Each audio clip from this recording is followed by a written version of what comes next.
आज महाप्रभु श्री जगन्नाथंकर महोत्सव आरंभ होईची एथिरे जो विश्व शांति महायज्ञ हब से यज्ञ पाइका आज 1008 कलश यात्रा आरंभ होइतला। एई कलश यात्रा रे 2000 रु पाखापाखी माँ और भौणी माने आसी योगदान देइछंती। समस्त कलश आनी यज्ञ मंडप पाखे पहुंची।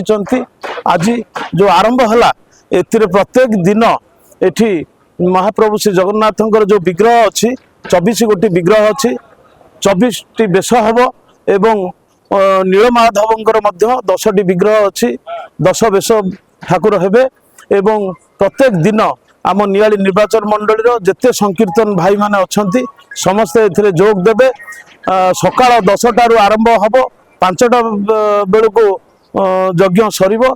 तापरे महाप्रभु श्री जगन्नाथंकर जो कथामृत अच्छी ओडिशार सुनामधन्य प्रवचक माने से कथामृत को लोक मान को शुणाइबे एवं जगन्नाथंक विषय रे जगन्नाथंकर जो लीला अच्छी ताहा मध्य जनसाधारण शुणिबे। एवं एठी 56 भोगर मध्य एठी व्यवस्था हेची।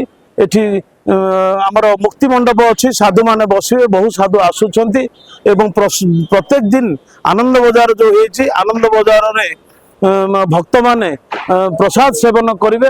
यही भाव में प्रत्येक दिन जगन्नाथ महोत्सव रे योगदान करने लक्ष लक्ष भक्त आसबे एवं आमर राज्यर काली आपको उद्घाटन करने आमर बाचस्पति महोदय आसुचंती एठाकू।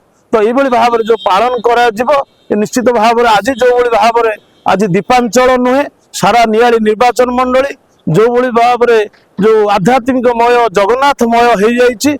ये जेते दिन महोत्सव चलिबो ये जगन्नाथमय निश्चित हेबो एवं लोक मानक भितर भक्ति संचार हेबो। आम नियाली निर्वाचन मंडली गोटे आध्यात्मिक निर्वाचन मंडली हेबा संगे संगे गोटे भाईचारार निर्वाचन मंडली मध्य हेबो। आ समस्त परिवार देखिबे समस्त नियाली निर्वाचन मंडली रे समस्त सुख शांति रे रहिबे।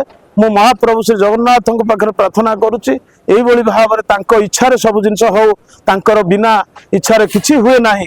जेमती भाव में महाप्रभु श्री जगन्नाथंकर जेतबेले गुंडीचा बेले जेतबेले रथ यात्रा हुए जगन्नाथ न चाहिए गोटे सुते भी मध्य रथ गड़े नाही।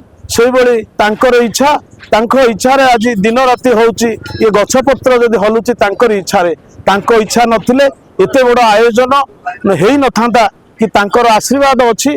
निश्चित देखिए ये जगन्नाथमय हम समय आसूची ओडिशा निश्चित भाव में जो जगन्नाथ देश कह जाए ये ही जगन्नाथ देश जगन्नाथमय हम।